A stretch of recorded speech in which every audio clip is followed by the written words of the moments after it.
Shalom, grace, and welcome to this week's edition of Peninei Torah, Pearls of Torah with Yeshiva. I'm Mount Sur Cabeza Perez, and this week's Torah portion is Parashat Nitzavim. This week's Torah portion is found in Devarim, Deuteronomy, chapter 29, beginning in verse 10. Baruch atah Adonai Eloheinu melech haolam, asher kidishanu b'mitzvotav v'tzivanu la'asok b'divrei Torah. Blessed are you, Adonai, our God, King of the universe, who has set us apart and commanded us to busy ourselves in the words of Torah. And we'll begin with the first few verses. Verse 10 through 13 reads as follows.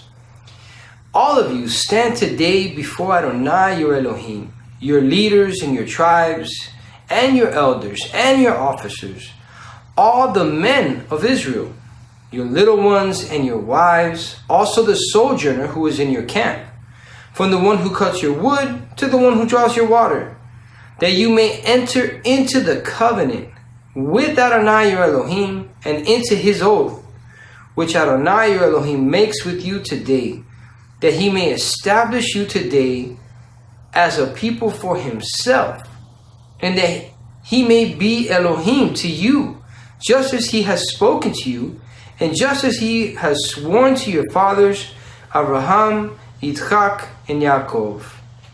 Now the first verse reads as follows. In the English it's verse 10, in Hebrew it's verse 9. It says, Atem nitzavim hayom kulchem lifnei Adonai Elohechem, Rashechem, Shivtechem, Ziknechem, Veshotrechem, Kol Ish Israel. Now, there are 5 categories as noted by Or HaChaim on this verse that need an explanation on the differences of functions that these categories hold. And Or HaChaim states, it appears that what Moses wanted with this covenant was to make the Israelites responsible for one another in the performance of the commandments. Each person has to see to it that his fellow does not stumble and commit sins.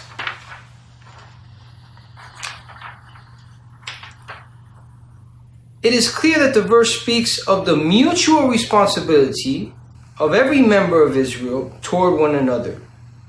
Naturally, the degree to which we have to carry out this responsibility varies with our position in the community.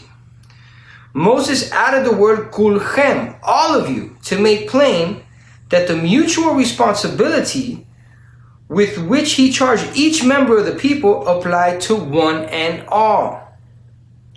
We have been taught in Shabbat 54 that anyone who is in a position to protest a sin being committed by a fellow Israelite and who does not exercise his power of protest will be considered as an accessory to that sin.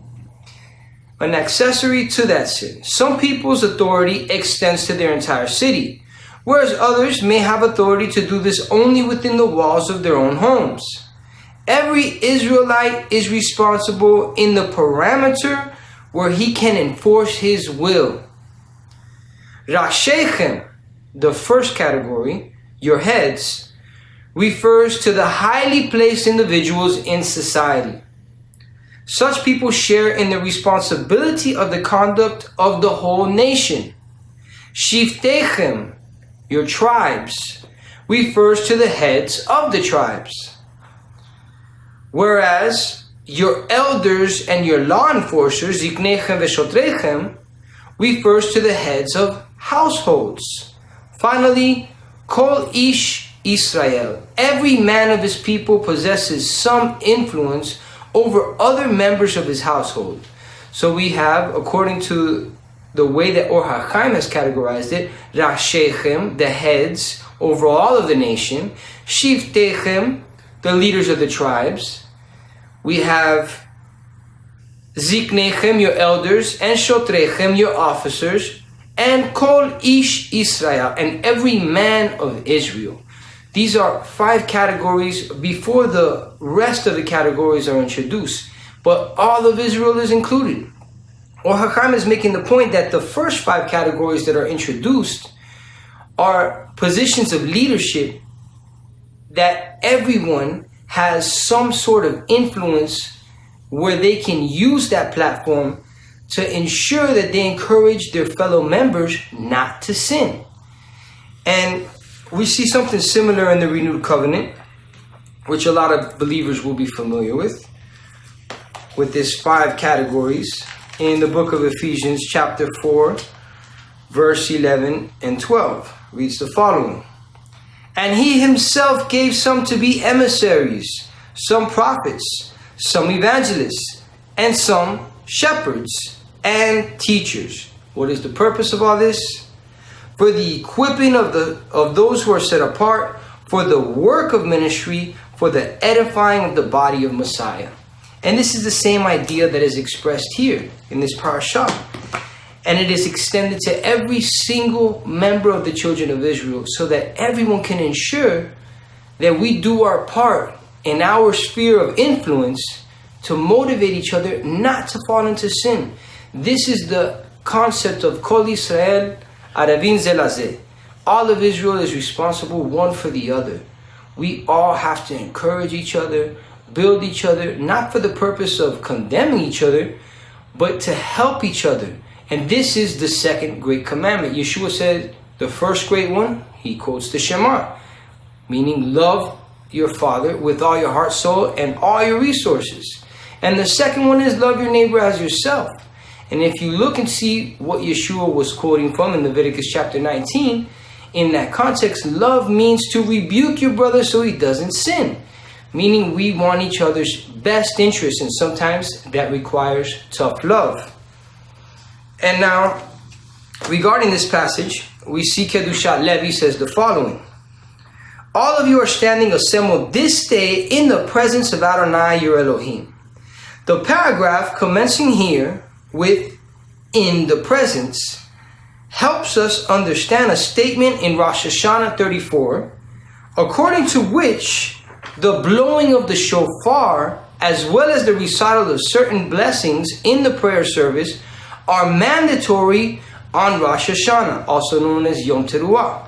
And for those of you who think that Rosh Hashanah doesn't appear in the Bible, go read Ezekiel chapter 40, verse 1, where it speaks about Yom Kippur, 10 days following Rosh Hashanah. But yes, Yom Teruah is the original name. And so blowing of the shofar, as well as the recital of certain blessings in the prayer service, are mandatory on Rosh Hashanah and on Yom Kippur. Hence, including the year of the Jubilee, as opposed to other occasions, such as public fast days and so forth. This is based on God having requested that on these days we proclaim him as king, as the one who remembers all that has occurred in history, every individual's thoughts, words, and deeds, and has promised that by doing so, through blowing the shofar, this will beneficially affect how we are going to be judged on these days. As we have repeated on many occasions, God is interested in the dispensing of his contribution to mankind, and especially to us, his people. The word panim, usually translated as face or presence, referring to the verse that we just read, standing before him, alludes to God being in a benevolent frame of mind vis-a-vis mankind or his people. Whereas the word achur, usually translated as rear or backwards, alludes to a time when God is angry at mankind, or God forbid, his people. By addressing the whole nation as standing before, lifnei, before Adonai, when he is in a benevolent frame of mind, Moses hints that the reason that God is in such a frame of mind is because he is not only God, but your God on a personal level. You have related to him as your patron. The author adds another nuance to the word panim, tracing it to the root panet, to turn, change direction. God is looking for a reason to aim his contribution in your direction during this season. And we are entering a new season. We are coming upon Yom HaTeruah, the day of blowing the shofar. Rosh Hashanah, the head of the year. Yes, the head of the months is Nisan, Pesach, Passover. But the cycles of the years, as we are told in Leviticus 25, correspond to Yom HaTeruah, Rosh Hashanah. That's how we count the Shemitah, every 6th and on the 7th year. That's how we count the Jubilee. We have to pay attention to this cycle, this life cycle that has been given to us by Adonai, so that we could be ready to receive what he has in store for us. There's one rule that we learn from Rav Shaul that is very important, that is a principle from Torah: whatsoever you sow, you shall reap. Now, we wouldn't sow oranges in the season of bananas, for example. And if it is something that is applicable in the physical world, how much more in the spiritual realm? There are spiritual seeds to be sowed in this season to be able to receive that harvest of blessing that Hashem has for us. But if you're not paying attention to the seasons that Hashem has instituted for us, then you might miss out on something that he has to share with you. Now, returning to our reading in chapter 29, verses 14 and 15, we see the following. I make this covenant and this oath not with you alone, but with him who stands here with us today before Adonai your Elohim, as well as with him who is not here with us today. This is an amazing statement. Now we know Adonai transcends beyond time and space. This interesting concept is expressed in Siftei Chachamim, which explains the following. It refers to those who will be in the future. There is no difficulty in understanding this, as even if their bodies were not there, their souls, their neshama, were there and accepted the covenant. Now this is something very spiritual. And that can apply to everyone, even if you do not have an ancestral connection to the people of Israel. For the neshama, the breath of life that is in you, comes from the Creator. And those who belong to Adonai, he knows. He knew you before even you were in your mother's womb. But another understanding of this statement can be understood as a son that is an extension of his father. And being that the fathers accepted the covenant, the sons who come after them are also included in the covenant. In other words, these words stand as an eternal testimony for those who were not even there in the physical form, but either one, are descended from the people who were standing there present and are therefore an extension of them, or even those who have chosen to join the people of Israel in the merits of the Messiah. Their neshama in the spirit was present on that day in the presence of Adonai, as it says right here. Now, Or HaChaim explains that the purpose of a life filled with observance of the commandments is to avoid the pitfalls of the abominations and detestable idols that the Egyptians were captive to, and as the rest of the nations still are. Moses tells the people present that inasmuch as they know all about this, they also know that what is being asked of them is to confer benefits rather than restrictions on their children and their children's children. In other words, the Torah, the instructions of our Creator, were not to be viewed as some type of burden on our children, but a legacy that we pass on that is supposed to help them and be of a benefit to them. How can the instructions of our Creator be anything but a benefit and a blessing in our lives? And so we read in chapter 30, verses 1 through 6, the following. Now it shall come to pass, when all these things come upon you, the blessing and the curse, which I have set before you, and you call them to mind among all the nations where Adonai your Elohim drives you, and you return to Adonai your Elohim, and obey his voice, according to all that I command you today, you and your children, with all your heart and with all your soul, then Adonai your Elohim will bring you back from captivity and have compassion on you and gather you again from all the nations where Adonai your Elohim has scattered you. If any of you are driven out to the farthest parts under heaven, From there, Adonai, your Elohim, will gather you. And from there, he will bring you. Then Adonai, your Elohim, will bring you to the land which your fathers possessed. You're not going to be raptured away to another planet. You will be caught up and brought to the land of Israel, Jerusalem, where our master will reign. Then Adonai, your Elohim, will bring you to the land which your fathers possessed, and you shall possess it. He will prosper you and multiply you more than your fathers. We'll take a pause right there. Now, this concept of bringing you, what the Christian world understands as a rapture, and they have many different versions of what's going to take place, has to be, everything in the renewed covenant has to be interpreted from the scriptures, because everything that our master Yeshua taught, Maran Yeshua HaMashiach, our master Yeshua the Messiah, taught only Torah. As he himself says, my doctrine is not my own, but my Father's who sent me. And every word that he taught us and every word the emissaries taught us were from the Torah and the prophets and the scriptures, the Tanakh. And that is how we have to understand all of the teachings in the renewed covenant. Now, this concept about bringing you into the land is something that is prophesied in the book of Isaiah. The key word that I want us to pay attention to in verse 5 is Veheviyacha. The root word is to hevi, from the same root word as ba, to come, to arrive. This is the phrase that's used. And we see it in the book of Isaiah, chapter 27.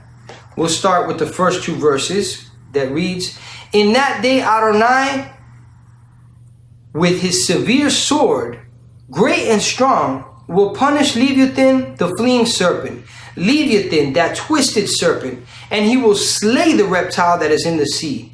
In that day, sing to her a vineyard of red wine. Verse 3, I, Adonai, keep it.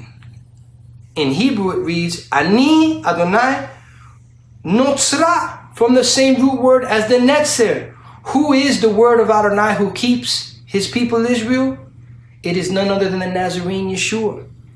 And we see in verse 13 the following. So it shall be in that day, the great shofar will be blown. This is Yom HaTeruah, Rosh Hashanah. They will come who were lost in the land of Assyria, and they who are outcasts in the land of Egypt, and shall worship Adonai in the holy mountain at Jerusalem. We've already mentioned the natural branches, the Jewish branches, the grafted in branches. Those were both present. And here we see the Nidchim and Avodim. It says, Uba'u ha'ovdim ve'hanidachim. The lost and the outcasts are none other than the Anusim. Those who have been cut off from the people of Israel will also be restored. And this great day of the blowing of the shofar is Yom HaTeruah, Rosh Hashanah. And we see this spoken about by our Master Yeshua in Matthew 24. In Matthew 24, beginning at verse 30, he says the following.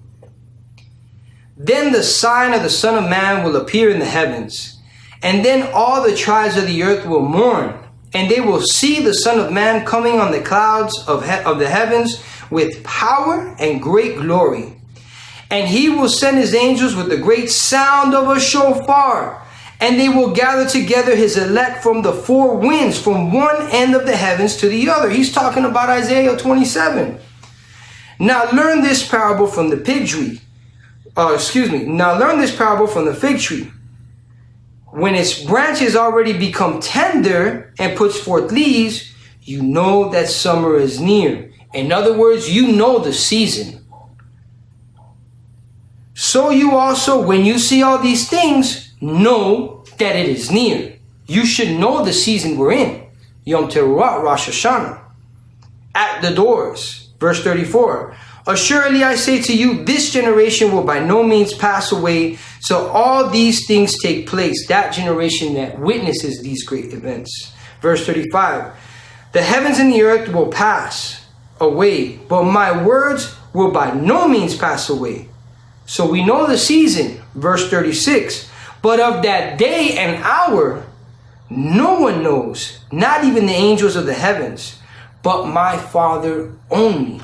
Now, for those who are unfamiliar with Yom Teruah or Rosh Hashanah, allow me to read for you something from Mishneh Torah by Maimonides, explaining why no one knows the day or the hour, although we know the season. When the Sanhedrin still existed and the calendar was set by observation, the inhabitants of the land of Israel and the places that could be reached by the messengers on time observe each festival one day only.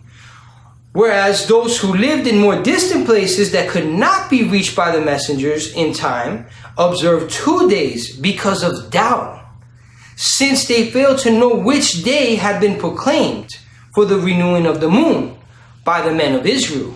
Keep in mind that they have the core of the people that live in Jerusalem, and then you have people throughout the diaspora, throughout other parts of the land. They didn't have cell phones to call each other when the moon was sighted.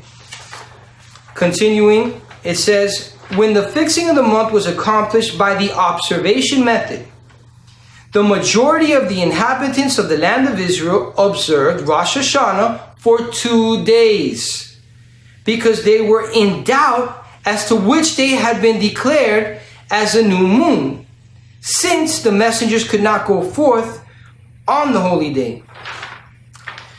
Moreover, even in Jerusalem itself, which was the seat of the court, it frequently happened that Rosh Hashanah was observed for 2 days. If witnesses failed to arrive on the 30th day of Elul, the people were accustomed to celebrate it as Rosh Hashanah, while waiting for the witnesses to appear. In other words, there was a 2-day period where the people of Israel were searching and looking for just a sliver of the moon to appear in the sky. And so they knew the season, but they did not know which of these 2 days or what hour the new moon would appear. Yeshua uses this teaching as an analogy for us to be aware of the seasons, but extremely careful that if you weren't paying attention, you might just miss that first sign of the new moon. And that's going to be how the Messiah's return will be. But if you're not paying attention to the seasons at a time, then you're not even going to be able to know to be looking up for that sliver of the moon. We have to pay attention to these times. These are the times of Messiah. When we read in Colossians, for example, that the appointed times are a shadow of the Messiah, that is by no means anything negative. We could see in the Psalms to be under the shadow of the Most High is where we need to be. And that's where the followers of the Messiah need to be, aligned with our brothers and sisters in the Jewish community. All of the people of Israel looking at these appointed times and searching for the Messiah in everything that we do. And so, as far as these witnesses are concerned, we know who these witnesses are. Read Revelation chapter 10 and 11. And there will be 2 witnesses that are coming simultaneously with the sound of the trumpets, preparing us from Yom Teruah, from Rosh Hashanah, all the way to Yom Kippur, until that final day of judgment.